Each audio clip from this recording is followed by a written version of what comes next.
Меня зовут Виктория Костикова, и я новая ведущая тревел-шоу Кведа! Тихо! Что происходит? Почему меня забыли? Мистер продюсер, мне ничего не сказали. Ребят, всем привет. Меня зовут Сергей Фомин, а это Виктория Костикова. Сегодня Виктория будет гостьей в нашем выпуске, потому что Вика выиграла в нашем конкурсе Кведа Hero. Это был конкурс ведущих. Вика сняла потрясающее видео про Дагестан. Сейчас я стою в Дагестане, я просто не верю своим глазам. Когда-то это было моей огромной мечтой. Можете посмотреть в нашей группе ВКонтакте. И этот выпуск мы проведем вместе. Сегодня мы в Петербурге. Вика из Москвы. Как тебе Петербург? Очень классно. Такая солнечная погода. Я специально из столицы привезла вам солнышко. Солнышко привезла, вот как-то тепла пока не привезла, поэтому мы в пуховиках. И сегодня у нас будет музейный выпуск. Для кого-то поход в музей – это наказание, а мы в этом выпуске докажем, что это супер круто и интересно. Вы сможете отдохнуть, перезагрузиться, а самое главное – вдохновиться и найти новые идеи, чтобы применить их в жизни, возможно, для проектов. И найдем самые странные, какие-то самые кринжовые музеи. При планировании маршрута нам помогло наше любимое приложение Кведа. Здесь такое количество объектов на карте в совершенно разных категориях, что нам пришлось постараться, чтобы выбрать из них. Итак, сегодня в выпуске. Нас захлестнет 9-й волной от хвоста белого кита. Сыграем на не самых музыкальных инструментах, даже на утюге. Ударим в колокол. И отправим поезд в светлое будущее.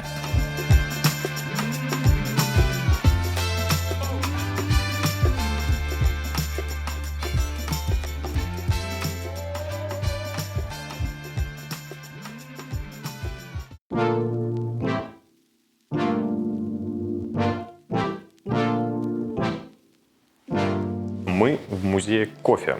Это, конечно же, то, что нужно было делать в начале сюжета, потому что утро, потому что надо взбодриться, и жалко, что экран вам не передает вот этот запах. Кстати, место здесь реально прикольное и необычное. Здесь есть и история приготовления кофе, и сам процесс. Еще проводят мастер-классы, где вы можете сами приготовить этот ароматный, восхитительный напиток. Окей, как ты думаешь, кто самые главные кофеманы в мире? Кто больше всего пьет кофе? Так, ну, скорее всего, это страна в Европе. Правильно рассуждаю? Ну да. Ну, если так подумать, возможно, я бы ответила Италия, да? Но, скорее всего, это Финляндия. Это Финляндия, потому что эти ребята, которые тут совсем рядом с нами живут, они пьют кофе до 6 чашек в день. Вот такая статистика, видимо, потому что у них тоже зима, тоже нету солнца, и надо как-то приобщаться к бодрости, иначе по-другому не получится. Еще знаешь, какой у меня прикольный факт есть, что кофе американо называется так в честь американцев, хотя история его начинается в Италии, когда во время Второй мировой войны американские солдаты обитали в Италии, они хотели свой классический кофе, но эспрессо был для них очень крепкий, и поэтому итальянцы разбавляли им водой и называли это американо. Смотри, кстати, тут еще есть традиционная и нетрадиционная посуда. Мы за традиционную. И даже куница. Слушай, ну эта куница, я думаю, она выпила 5 эспрессо подряд и пытается понять, что теперь делать с этой энергией, куда ползать. Ну, это та самая куница, которая сначала ест ягоды кофе, а потом из ягод, которые она съела, делают самый дорогой кофе. Я правильно понял, да, процесс, как получаются эти ягоды? Именно, да. Ну, дорогой. Это как сыр с плесенью, только кофе из куницы. Ну, нужно дать воды расти, почувствовать и понять.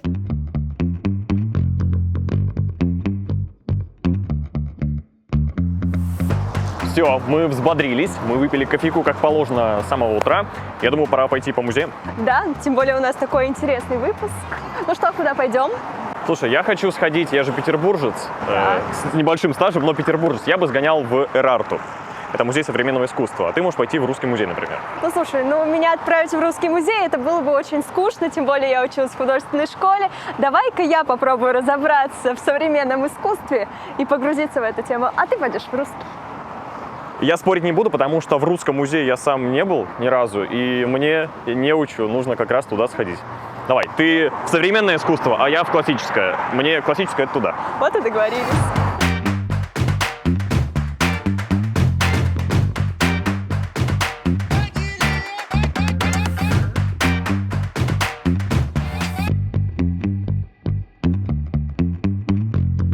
Музей современного искусства Ирарта – это один из самых крупных музеев по современному искусству. Если честно, я отношусь скептически к таким местам и не очень я верю этому современному искусству. Но кто знает, может быть, именно этот музей меня переубедит.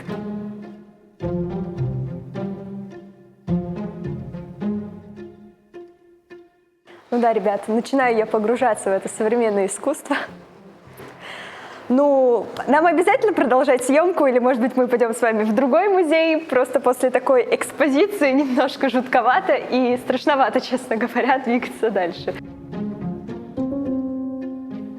Знаете, после увиденной первой экспозиции данный стол очень резко привлекает внимание. Во-первых, 21+, нету описания, что это за работа, но, наверное, это один из самых лучших способов снять стресс после всего увиденного. Но, если честно, пока еще вообще нету понятия, что нас ждет дальше. Пойдемте.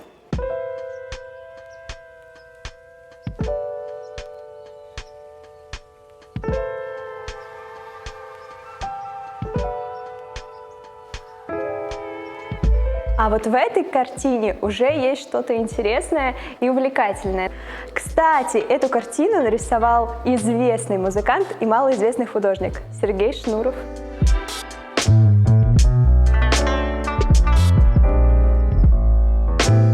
Такое чувство, как будто ты в космосе. Эффект каких-то галлюцинаций, какой-то 3D или даже 5D эффект, как будто ты отправляешься в какую-то черную дыру. Приближаешься, отдаляешься. Это прям очень удивительно.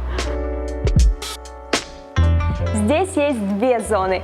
Первая зона – это постоянно действующее правое крыло и меняющееся левое крыло.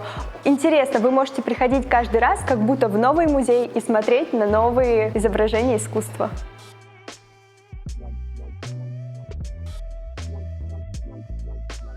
Это модель биполярной активности. И сейчас мы узнаем, какое полушарие у меня больше функционирует в данный момент. Нужно встать в удобное положение, прикоснуться пальцами к вот этим датчикам движения. И сейчас мы узнаем.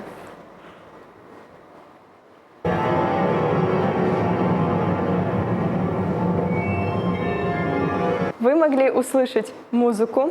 Это значит, что больше музыки шло из правого края, значит, у меня больше развито эмоциональный интеллект, так скажем, и какое-то творчество. Если бы загорелась левая часть, точнее, было бы громче слышно музыку из левой части, то значит, во мне присутствует больше логическое и рациональное мышление. Мы пришли в такой удивительный уголок, и, знаете, в нем чувствуется дух свободы и, возможно, даже какого-то обращения к высшим силам, потому что на многих картинах вы можете увидеть ангелов. Но мне сейчас стало очень интересно обратить внимание на эту картину и посмотреть, что значит голубой цвет именно в живописи. Смотрите, это символизирует непорочность, чистоту, а также связывает подавленность, одиночество и грусть. И если мы посмотрим повнимательнее на эту картину, то мы, например, можем увидеть маму, я, например, вижу маму, которая обнимает своего ребенка. В России колокол играл всегда важную роль. Это было связано и с православием, и с церковными праздниками, и когда проходили важные исторические события и собрания, всегда звонили в колокол. Этот колокол необычный, а немой колокол. Почему, спросите вы? А потому что он сделан из резины, и когда в него ударяешь, ничего не слышно. Вот такая вот удивительная вещь. Есть места, после посещения которых ты хочешь задуматься, хочешь погрузиться в себя, найти ту самую изюминку и знать, что же хотел донести автор. Это именно такой музей. Если сначала я относилась к нему скептически, то сейчас я вам хочу сказать, что это очень интересный опыт, и если вы хотите разбавить свои будни, то обязательно приходите сюда.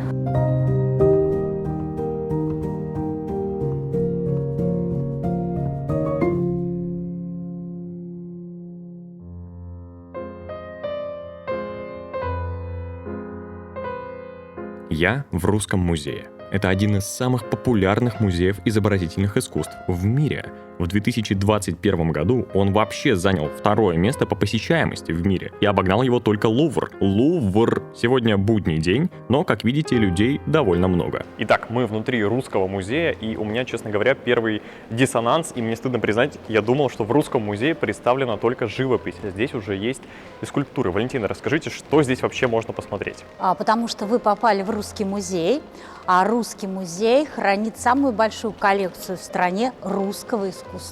А русское искусство – это и живопись, и скульптура, и декоративно-прикладное искусство. Поэтому у нас самая крупная коллекция в стране, свыше 400 тысяч произведений, находится на хранении в Русском музее. Конечно, в залах, куда мы сейчас с вами направляемся, представлена лишь небольшая часть нашей коллекции. А здесь представлены работы исключительно российских авторов, русских авторов, Самых или есть коллекции? Идея о создании музея принадлежит императору Александру III. И в 1895 году музей был основан уже императором Николаем II. К этому моменту Александр III скончался. И идея была собрать в этом музее произведения самых известных русских художников.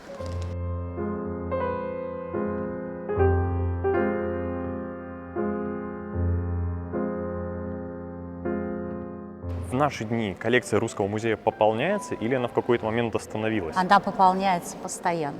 Почему мы и говорим свыше 400 тысяч произведений, потому что коллекция пополняется и по сей день. И вот здесь, в основном здании, это Михайловский дворец, мы сейчас с вами находимся здесь. Здесь искусство заканчивается на второй половине XIX века, но к музею примыкает еще корпус Бенуа. Там уже искусство рубежа веков.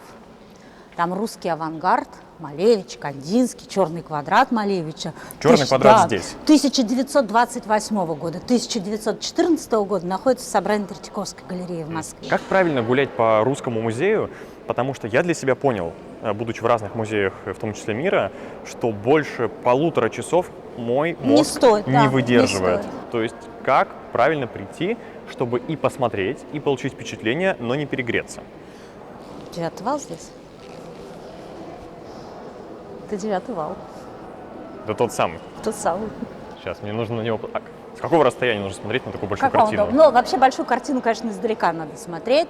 Когда вы что-то хотите посмотреть, можно подойти поближе, какие-то детали рассмотреть. Но вот как мой опыт показывает путешествие, да, все-таки надо начинать с шедевра. То в каждом музее есть свои шедевры, и мы приезжаем в любой музей мира посмотреть какие-то знаковые вещи. Вот эти краски, которые передаются здесь, которым уже больше 100 лет, они выглядят лучше, чем любой современный проектор и телевизор. За счет чего создается такое ощущение погружения? Ну, потому что, наверное, нет ничего лучше оригинала. И ни одно изображение, телевизор, картинка не может нам передать то ощущение красоты, которое мы можем видеть, разглядывая оригинал. Что мы здесь можем увидеть в деталях? Потому что картина большая, на нее нужно смотреть издалека, но есть много деталей, о которых мы можем поговорить. Как написана вода, как тонко, как изящно, как пробиваются лучи солнца сквозь эти тучи. И дают такую надежду, что этот шторм закончится. И дают надежду на спасение, да, и розоватые, желтые тона. Да, посмотрите, как великолепно раскрашены облака. То есть это же явление в природе может быть несколько минут. Художник сумел уловить. А самое главное, он же писал все картины по памяти. Он никогда не работал с натурой, он от природы обладал исключительной памятью. Выживут ли эти люди? Конечно. Почему? Потому что 9-я волна, так называется эта картина, или 9-й вал, по легенде у всех моряков, а моряки народ очень суеверный, они верили в то, что 9-я волна самая сильная и самая страшная. И если ее пережить, всегда есть надежда на спасение. И художник им помогает, своим героям. 9-я волна, вот как высоко гребень ее поднимается. И она проходит как бы мимо. Мимо. Если мы линию с вами проведем, мысленно мимо проходит людей, терпящих бедствия. Она на нас с вами обрушивается. А следующая волна идет на моряков, но ведь она уже 10-я. Сколько времени писалась такая картина? Вот есть губы Моны Лизы маленькие, их писали 12 лет. А такую картину? Вот такую картину, по воспоминаниям биографов, мы знаем, что он работал очень быстро. 8-12 часов – это то время, которое он мог потратить на одну картину. 8-12 часов на написание целой картины? Вот так быстро работал. Это Это, невозможно. это зависит от вашего темперамента, это зависит от ваших желаний. То есть это внутренние возможности самого художника. Может Просто быть, здесь столько деталей и тонов, как будто бы на может быть, смешение Леонардо красок да нужно Винчи больше просто времени. вот так вот недоволен губами, да, что он их переписывал. Может, это легенда. Как бы мне сказал один мой знакомый, Шарик, ты балбес, потому что до определенного периода своей жизни я был уверен, что автор картины «Последний день Помпеи» какой-нибудь итальянец. И только потом я понял, что это российский художник. Потому что Карл Павлович эту картину писал в Италии. И Карл Павлович был влюблен в Италию. И он похоронен в Риме. И он написал свое последнее письмо: «Я дома, я в Роме». Он обожал Италию. И действительно, наверное, в какой-то степени он это хорошо чувствовал, что ощущал себя там как дома. Пойдемте ближе подойдем. Пойдемте. А тут есть такой интересный момент. Вот шкатулка раскрытая лежит, вот подсвечник, это зеркало. И видите, ключи. Вот кто-то взял с собой ключи от дома. В надежде вернуться. Конечно. А вернется он домой? Нет. Не скоро. А они вообще никогда не вернулись, потому что это место считалось плохим для жизни. И у художников у всех есть прекрасная возможность поучаствовать в различных событиях. И Брюлов захотел поучаствовать в этом событии. Поэтому изобразил в картине самого себя. Если мы с вами подальше отойдем, вот видите, на лестнице стоит молодой человек, а у него ящик на голове. Да. Это Это художник. сам художник Брюлов. Он изобразил себя, это его автопортрет в картине появляется. Он Тут с каким-то презрением и осуждением Нет. смотрит вот на эту катастрофу. Нет, как смотрите, будто. он, во-первых, несет самое ценное, что у него есть. Это ящик, где лежат кисти и краски. И самое главное, вот видите, они там все на этой лестнице толкаются, они пытаются убежать из этого страшного места. А он смотрит на город. Идея была, чтобы запомнить его в последний раз, а потом увековечить в картине.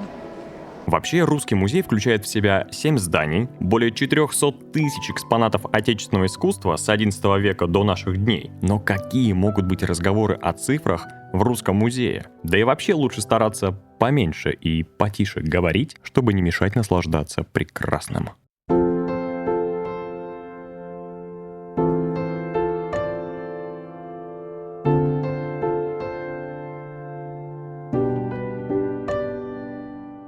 Ребята, я признаюсь вам честно, не смогла я пройти мимо этого музея. Сейчас я расскажу все подробнее. Вы только Сереже пока не говорите, пожалуйста. Мы пришли в Академию Штиглица. Так как я сама училась в художественной школе, очень хочется мне изучить и посмотреть студенческую жизнь ребят, как они обучаются, какие здесь есть секреты.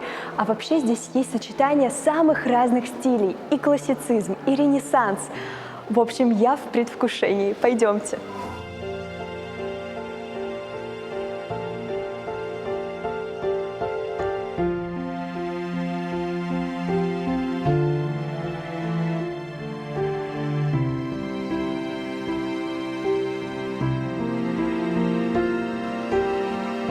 Расскажите, пожалуйста, а что это вообще за музей? Что он из себя представляет? Мы находимся с вами в музее Санкт-Петербургской государственной художественно-промышленной академии имени Александра Людвиговича Штиглица. Это наименование было утверждено Александром II в 1876 году, когда барон передает 1 000 000 рублей для строительства учебного корпуса. Здание было построено в 1981 году. Начались занятия. Первоначально было 4, затем 6 направлений прикладного искусства, а теперь у нас 15 выпускающих кафедр. Суть музея заключается в том, что каждый зал представляет собой эпоху, стиль, время, и предметы жили в своей среде. Якобы легко было студентам изучать историю прикладного искусства. Здесь простых вещей не было. Здесь были только самые важные этапные вещи в истории развития прикладного искусства.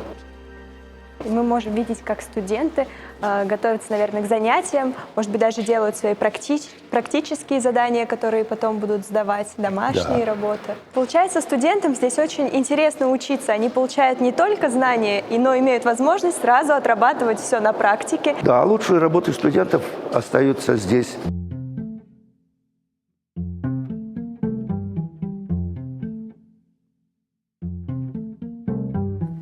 Сейчас мы попали в удивительное историческое место, мы попали в библиотеку, и у нас есть уникальная возможность задать несколько вопросов Ольге, которая нам расскажет секреты этого исторического места.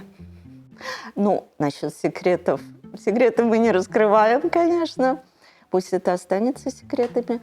Но это действительно удивительное место, и очень мало людей, которые здесь вообще-то побывали, потому что это учебная библиотека. Да, студенты сюда приходят не только брать или читать книги в читальном зале, но приходят и на экскурсию именно в этот зал. Мы называем этот зал «Дубовая библиотека». Нет точных доказательств, но все-таки мы подозреваем совместно с сотрудниками музея, что была она сделана по проекту Месмахера, который был первым директором ЦУТР. Очень большое внимание уделялось этой библиотеке. Ну, вы видите, что она прекрасна своим интерьером, но также здесь было огромное количество прекрасных книг.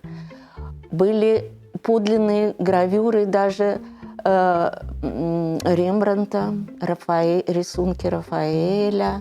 Ну, где они? Здесь сейчас их вы не увидите. Они находятся в Эрмитаже, потому что после закрытия училища в 1922 году библиотека, ее содержимое, как и содержимое музея, переехала в Государственный Эрмитаж. Кстати, эта этикетка эрмитажная. То есть они все-таки решили вернуть. Вот в таких дубовых шкафах стояли издания, которые покупались для училища. Покупались они очень часто в Европе на книжных аукционах. Руководство ЦУТР денег на книги не жалели. В основном это, конечно, книги по искусству. И особенно декоративно-прикладным искусству. Каждая книга получала вот такой фирменный переплет, где на корешке было указание ЦРУП, Центральное училище технического рисования. Также наклеивалась этикеточка ЦРУП с инвентарным номером и указанием, где стояла эта книга. Вот здесь шкаф и полка, и карандашиком ставился номер. Получается, у студентов, которые сейчас учатся в академии, у них есть уникальная возможность приходить, заниматься, брать книги. Конечно. Ну, у нас много и современных изданий, но тем не менее вот эти редкие книги, которые были в ЦУТРовской библиотеке, либо которые покупались уже вот в послевоенное время в магазинах «Букинист». Вот Литейный там был просто такой замечательный квартал этих букинистических магазинов. Для нашей библиотеки все это там предлагалось, говорили, вот поступила такая-то книга, если она вас интересует, пожалуйста, приходите.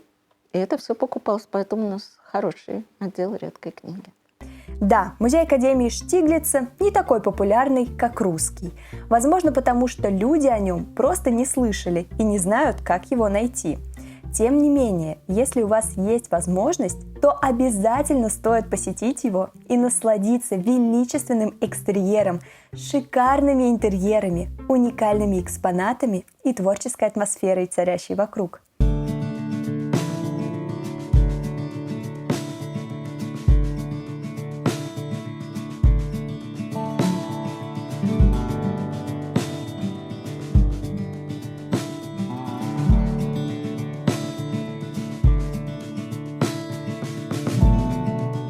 Снова здравствуйте. Снова здравствуйте. Я думал, это дуэль, мы же в Петербурге. Ну что, как твой опыт? Слушай, я настолько прониклась в современное искусство, мне теперь нужно какое-то время, чтобы это все переварить, осознать, понять, принять. Но это прям реально кайф. Я не пожалела, что пошла. Как тебе? Ты так хорошо сыграла, что ты понимаешь современное искусство, как и все обитатели этих мест. Я был в Русском музее, в классическом. Ну, картины. Большие картины, красивые картины. Честно говоря, мой главный совет – ходите в такие места максимум на час, иначе у вас будет перегруз головы, потому что нужно на каждую картину долго посмотреть, погрузиться. А когда это все идет вот таким вот наскоком, очень устает голова. и уже нет таких впечатлений. Знаешь, там был, прибор, который читал мои мысли. И я вот думаю, какую же он мою мысль прочитает. А мне интересно узнать у тебя, какие у тебя были первые эмоции, когда ты увидел картину Айвазовского про море? О чем ты подумал? Об отпуске? Я подумал о том, что почему в моей любимой Карелии есть только белое море и очень холодное. Это моя первая мысль, вообще, когда я родился в Карелии было. А какие мысли у тебя прочитал этот прибор? Он вот так же примерно сделал, такой... Ты видишь Понятно, выпуск очень еще. много мыслей. Так, давай пойдем дальше. Время у нас жмет. Я пойду в музей звука, послушаю, потому что из нас двоих уши больше всех у меня. Я считаю, это справедливо. А ты? А я пойду посмотрю, потому что, видишь, ты не можешь проникнуться вглубь картин. Так что я пойду созерцать и смотреть. Куда? В музей иллюзии. Иллюзии? Да. Давай. В 3D, в 5D. Счастливо тебе обмануться. Ну, а тебе послушать. Кстати, там очень много интересных штучек есть. Так, я тогда туда, а ты тогда туда. Всё. Все, я туда.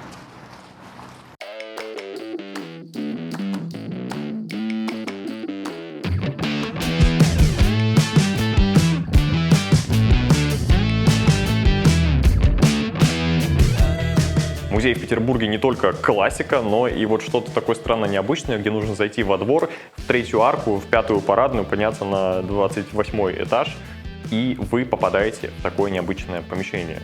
Руда, где мы находимся? Это музей звука, но тут утюги висят на тросах. Да, все верно вы сказали. Это музей звука сейчас, но вообще изначально это была галерея экспериментального звука 21. Это важно.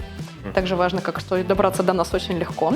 Смотрите, у нас здесь находится выставка экспериментальных музыкальных инструментов. И также это концертная площадка для концертов экспериментальной и академической музыки.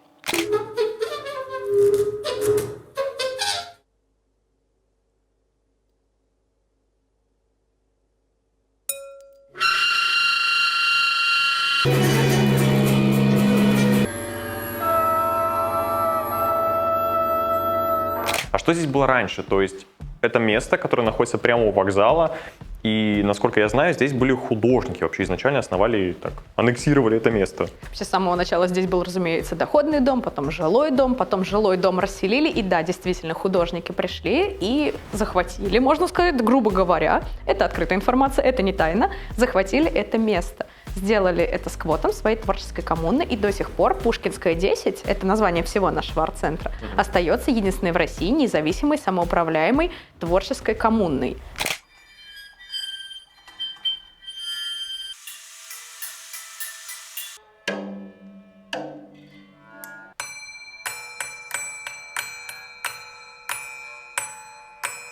Здесь есть еще пара инструментов, на которых поиграть не получится, потому что нам нельзя, они за стеклом стоят. Вот, например, скрипа, не путайте скрепой и скрипкой, это корпус скрипки, но здесь натянуты не обычные струны, а гитарные, и плюс прикреплено много пружин, то есть в процессе игры на этих струнах можно еще задевать соседние пружины и получать вот такой вот необычный и странный звук. И здесь все вот такое странное. Странное, Почему? действительно, потому что, смотрите, в этом суть экспериментальной музыки. Экспериментальная музыка — это что-то, что отличается от академически привычных нам Бетховена, Моцарта, Цоя, Федука и прочего всего, что мы можем услышать в обычной жизни. Экспериментальная музыка — это что-то, что экспериментальное, соответственно, Это что-то бунтарское, странное. можно сказать. Дело не столько в бунтарском, дело в том, что они скорее как реалисты адаптируются под то, что нас окружает. Вот вы, когда делаете вот эту вот, да, ерунду с шайбами, можете одну поднять, громко не будет. Ну, правильно, вы подняли 4. Давайте. Берегись, сосед. Не очень громко, да? Не очень громко, но и Не здесь очень громко, 9. не очень громко. Если поднять все, будет очень громко, как будто тот самый сосед с перфоратором завелся. Это то, что нас окружает. Шум механизмов, шум двигателей, шум города, фабричный шум. Это имитирует экспериментальная музыка, то есть они играются с такими жанрами, как noise, industrial и прочие вот такие вот резкие жанры звуковые. Иногда это бывает что-то даже приятное немножко уху, но все же странное. Это даже скорее не музыка, а саунд-дизайн, потому что я, когда пытаюсь на что-то нажимать, что-то уронить, почему-то потереть, я не скажу, что это музыка, но есть ощущение, что именно так делают звуки для кино, там, для хорроров. Музыка — каких-то. понятие субъективное. Если мы назовем это музыкой, это станет музыкой. Слышали про ready-made что-нибудь, культуру? Вот ready-made культура, это было начало прошлого века, Марсель Дюшан, Франция, тот чел, который выставил на продажу писсуар. Возможно, Так известная понятно, история. да. Да-да-да, он выставил на продажу писсуар, сказал, это искусство. Это не стало Это бунтом. очень эфемерная такая вещь, которую сложно объяснить. Бывает сейчас еще такие шутки, что люди приходят, и там мусор разбросан где-то, и они такие, это мусор или это кто-то здесь устроил искусство? Инсталляция, да. Если вы вкладываете в мусор тот же самый, извините за грубое выражение, понятие искусства, оно становится искусством. Если вы вложили в сантехническую трубу от унитаза понятие искусства, это музыкальный инструмент. Замечательно. В общем, если вы готовы ко всему новому и необычному и открыты к экспериментам, то музей звука точно для вас.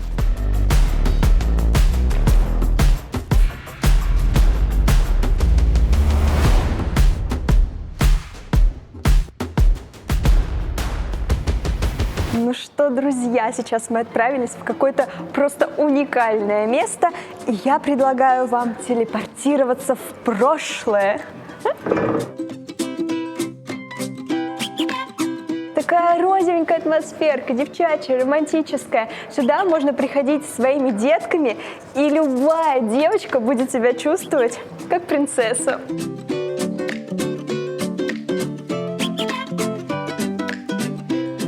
Чайник, икра, петух. Вы просто посмотрите, что это за милота, сколько мишек. А можно одного мишку ведущий, а? Знаю, что, скорее всего, нет, но посмотрите, какие они милые. Тут целый сундук медведей. Ой, дорогие зрители, а мне хочется пожелать каждому из вас, чтобы жизнь у вас была сладкой-присладкой, как это сгущенное молоко. Мне сразу захотелось поесть.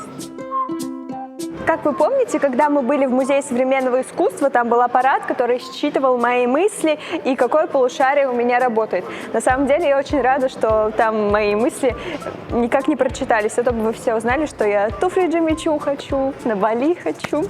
Да, а здесь вот такая вот большая туфля для, наверное, какого-то великана, а может быть просто для тех, кто очень-очень любит повыпендриваться. А если мы пойдем чуть дальше, то вообще окажемся в нарисованном мире иллюзий. Как раз сюда мы и собирались. Этот яркий мир нарисован на стенах, полу, потолке непрерывным ярким фоном, который оживет и станет прекрасным фоном для незабываемых фотографий. Кстати, инструкции расположены рядом с каждым объектом. А это же из ледникового периода! Только а где орех? Подожди, где орех? Не вижу орех. Ой, а это эти классные тоже зверюшки.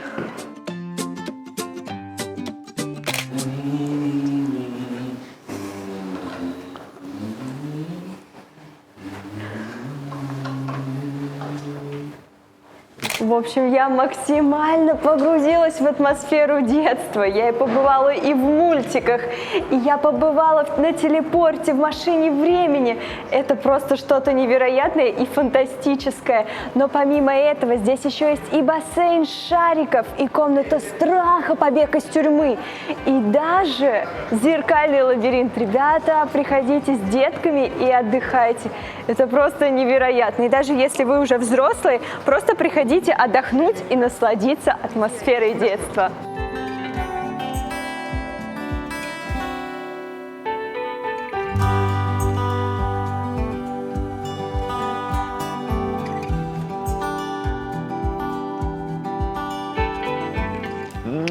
Искусственная сирень. Ну что, музей звука, вы видели, это было странно. И вообще туда нужно ходить, наверное, чтобы как-то развеять все свои... Он начал без меня. Ему не стыдно. А хотелось бы, чтобы тебе было стыдно. Это в другой передаче. Как музей иллюзий твой? Очень круто. Были волны, туфли, батуты. Слушай, я погрузилась в детство. И это было настолько топово и круто. Потом, конечно, под конец у меня уже поплыли картинки 3D, 5D, и мне уже даже начало казаться это все реально в жизни. А тебе как музей звука? Музей звука — это странная история. Я вот как раз зрителям рассказывал. Туда нужно идти, если ты хочешь немножко разрушить все шаблоны о создании музыки и, может быть, чуть-чуть разрушить свою психику. Поэтому, в принципе, после музея иллюзий, где уже психика, наверное, куда-то там летает, туда можно сходить. Кстати, как ты думаешь насчет того, что мы все в матрице живем, и все это иллюзия? Слушай, это прикольная теория, которую можно изучить и как раз отправиться специально в это место. Насчет детства. Я пойду посмотрю на что-то большое из своего детства, что стало таким вот монументальным и классным, и что любят все мальчики. Ну а ты? А я пойду изучать научную теорию визуализации эволюции.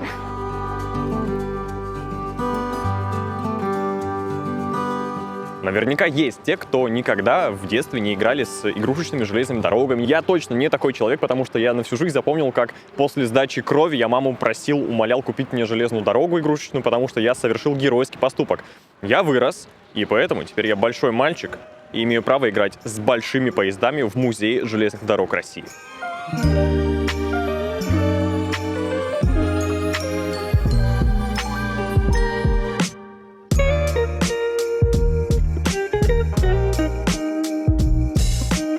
Прям как в детстве, чтобы было интересно в Музее железных дорог, все должно нажиматься, куда-то ехать и что-то происходить. И здесь этого достаточно. Можно подойти к большому сенсорному экрану, почитать, что за экспонат, и самое главное, нажать кнопочку. И что-то будет происходить. В данном случае мы видим макет машины Ползуновых. Здесь мы можем почитать про паровую машину Герона, которая была изобретена в, предположительно, 1 веке нашей эры. Запускаем. Запускаем, я сказал. Запускаем, давай. Простыми словами, здесь можно увидеть, как пар может приводить в движение какие-то механизмы. Тогда не придумали, какие конкретно, то есть поездов-то еще не было, но сам механизм воздействия уже был придуман и реализован гораздо позже. Еще один экспонат. Здесь можно посмотреть, почему железная дорога — это супер, а каменная дорога — это не супер. Какая из телег приедет быстрее, как вы думаете? Поехали.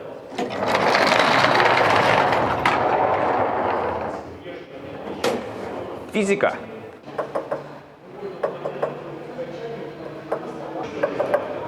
Знаете, вот кто-то жалуется, что сейчас на телефоне неудобно долго печатать. А кто-то раньше печатал на телефоне, где, помните, нужно было на циферку нажать 3 раза, чтобы получить букву «В». Так вот это еще сложнее и еще дольше. У меня ни разу не получилось набрать нужную букву.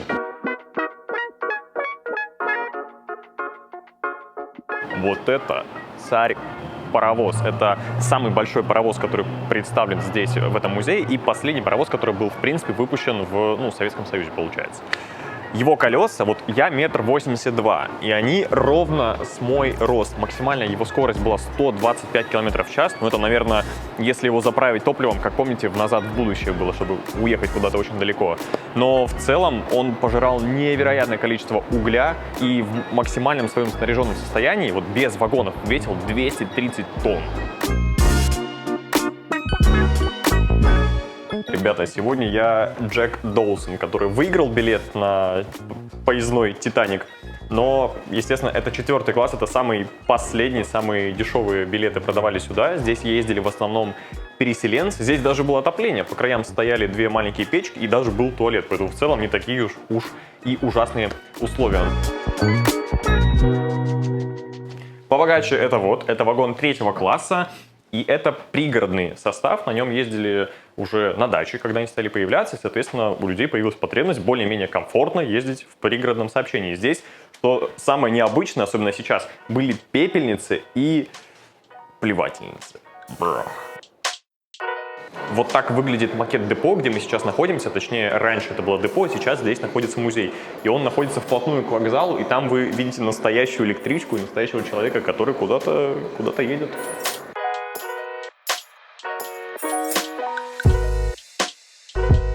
Мы посмотрели много тепловозов и электровозов, но, конечно же, нужно попробовать поводить его самому. Поэтому пойдемте на настоящий тренажер-симулятор. За руль удобно. Я все спинку кресла приведу в порядок. Даже вот так поближе. Как в Майбахе. Единственное, что права не выдаем, а так, в принципе, да, нормально. И для начала берем вот тормоз, он же тормоз, мы жим, тормозим непосредственно состав, мы жим, начинаем движение. Мы тормоз доводим до середины. Вот, середина, хорошо. Мы снимаем с ручника, обязательно нужно. Это я называю аналог автомобильного ручного тормоза. После того, как мы сняли с ручника, поставили на середину тормоз, мы начинаем левой рукой заводить двигатель. Это черная кнопка «Пуск». Тяжело. Так. Лишних движений. Мы, соответственно, двигаем контроллер до позиции 5. Все, отлично. После того, как мы все это сделали, я включаю профессиональный режим. Ну, конечно, мы же профессионалом пришли к вам. А вот нюанс. Вот. Поскольку у нас, видите, сработал сигнал, это означает, что мы угнали поезд. не угнали, а у нас проверка, тревожная кнопка, проверка с бдительности. Так, хорошо. Как поворачивает поезд по стрелке? По стрелке поворачивает. Это зависит от стрелочника. Это вот, значит, переводится на путях, переводится стрелка, и вы, соответственно, можете... То есть машинист вообще не решает? Нет. Это все решает стрелочник. Есть специальные службы, которые отвечают у нас за пути. Да, они переводят стрелку, и, соответственно, вы можете перестроиться на другой путь. А вообще в работе машиниста поезда главное что? Правильно, не пропустить поворот. Шутка, внимательность. И пусть водительское удостоверение мне здесь не выдадут, но опыт точно не отнять. Что касается моих впечатлений, я лукавить вам не буду. Я здесь уже был, но был примерно 3 года назад, в возрасте, когда я уже вырос из совсем подростка. Но, тем не менее, я все детство, наверное, как и очень многие мальчики, любил поезда, это какую-то всю романтику, хотя вырастаешь и думаешь, что именно меня привлекает, и я не могу объяснить. И вот сейчас, снова побывав здесь, я понимаю, что это стиль, это дизайн, это какая-то атмосфера, это и работа, это и люди, и вот эти все костюмы, и это все очень классно и красиво, и я вам рекомендую прийти сюда, конечно же, и рекомендую работать на железной дороге, это тоже могу рекомендовать.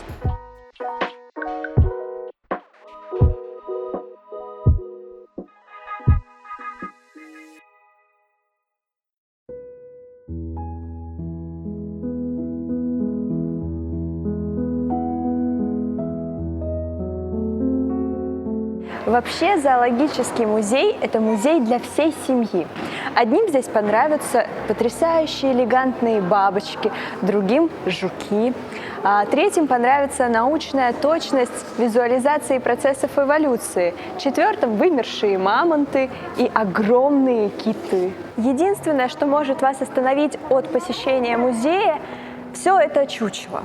Я морально приготовилась и сделала вывод для себя, что все эти животные рады были бы узнать, что они не попали в суп и не стали шубой, а они помогают петербуржцам понимать и любить природу. Тут у меня вопрос, вот как ее вот так вот в таком вот состоянии просто взяли и вот так вот засунули, вот как, я не понимаю. Такое спорное ощущение. Еще дети такие подходят. Ой, смотри, мама, там кто-то вылупился. И ты стоишь такая, думаешь, мамочки, главное в обморок тут не упасть.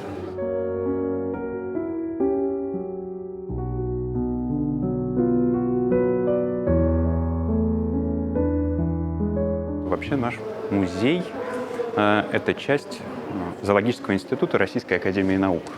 Но причем этот институт – это одно из крупнейших учреждений не только в нашей стране, а вообще в мире, где совершенно разные специалисты изучают биологию, зоологию. И вообще этот институт, на самом деле, вырос из музея и включил в себя сейчас музей. А корни нашего музея, они тянутся к той самой Петровской кунсткамере, то есть к самому первому музею, который был создан в России. То есть это не только самое крупное учреждение, где занимаются профессиональные зоологи наукой, но еще кусочек самого старейшего музея в России. А какие экспонаты больше всего привлекают туристов? В наших залах вы можете увидеть как микроскопических насекомых, так и огромный скелет кита, синего кита, который с трудом вмещается даже в наши крупные помещения. И вообще первоначально он, собственно, в залах и не выставлялся, потому что там, где мы сейчас с вами ходим, музей, в этих помещениях музей располагается уже 120 лет практически. А до этого помещения были меньше, и скелет там просто не помещался. Ну, наверное, вот как раз скелет синего кита, самый такие из главных экспонатов. И, конечно же, чучело березовского мамонта, который является одновременно и символом нашего музея и нашего института. Это одно из немногих или практически единственное чучело, сделанное из ископаемого животного. А подскажите, пожалуйста, самое старое, или можно назвать так возрастное, какой период? Ну, а если отвечать как древнейшее, из тех животных, которые обитало на нашей планете, у нас есть скелет южного слона, возраст которого насчитывает около 2 миллионов лет.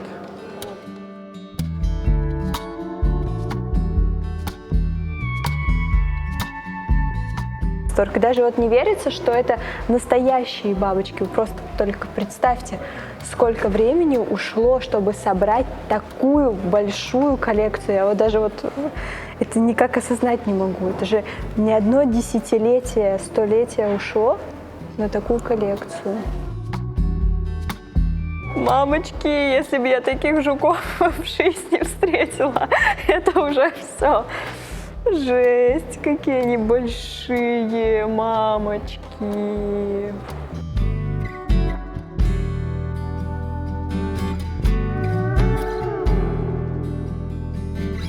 Есть такое ощущение, что отправилась в прошлое опять на уроки географии в школе, когда вот мы контурные карты рисовали, изучали по учебнику все вот эти географические открытия.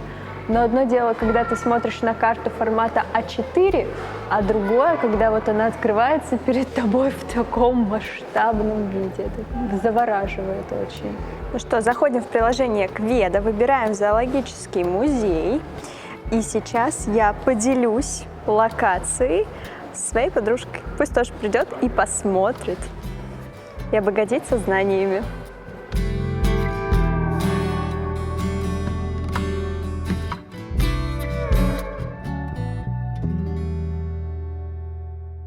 Ну вот, ребят, женская пунктуальность – это вещь. О, да, это правда. Вообще, девчонки, вы никогда не опаздываете. И врете постоянно. Кстати, счет 4-3. Мы соревновались. Ну, как видишь. Подожди, стоп, почему 4-3? У нас же 3 локации. Я был в 3, и ты была в 3. А нет, я еще успела заглянуть в один музей Штиглица. Но я не могла просто удержаться, там художественная академия, поэтому просто восторг. Понятно, и поэтому пришел на конюшню днем, но ты, видимо, не понимаешь, что здесь все самое веселое происходит ночью. Мы пришли в музей советских игровых автоматов. Нас сюда привел Илья, он наш старый друг. И здесь мы будем окунаться в развлечения наших предков, получается. Ну, родители это не предки, но кто предки, ну... По-моему, предки получается. Ну, получается, пойдем тогда. Здесь собрана коллекция, у которой просто нет аналогов. 53 игровых автомата, торговые автоматы с газировкой и квасом, фотобудка и игровые приставки. А еще здесь крутят любимые советские мультики, актуальные и сейчас. Ну что, мы узнали правила игры, как нужно распоряжаться этими монетками. И сейчас мы отправляемся играть. Ты готов? Я готов к прошлому. Мы телепортируемся назад.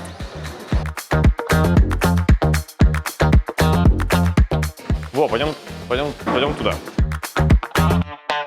Давай. Что такое? Тихо. Счет 1-1 в пользу сборной Югославии против сборной Ирана. Торпеда заряжена. Корабль противника наблюдаем. К погружению приступаем. А где торпеды запускать как? Господи, он что, не сенсорный? Так, где? Наводимся. Огонь!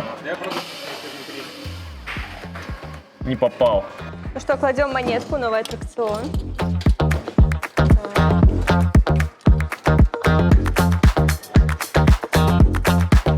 И все? Это весь эффект? А, ну вот я стреляю, я попал по белкам. Почему она все еще в одном месте? Очень интересная игра, кстати. Игра интересная, конкурсы просто вот такие. Может, наложим взрыв туда, да?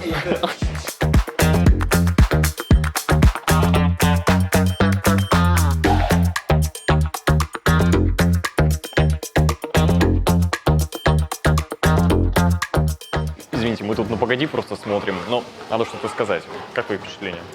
Ну что, это был супер, мне кажется, яркий, насыщенный выпуск, который подарил нам море эмоций. Будешь рассказывать у себя в Москве, как у нас тут круто и замечательно, и что у нас каждый день солнце. Ребята, это так, если вы смотрите это видео, там всегда будет солнечно. За это отвечают какие-то особые силы. Поэтому спасибо мобильному приложению Кведа. Нам помогло замечательно составить все маршруты. Спасибо, Вика, тебе, что к нам приехала.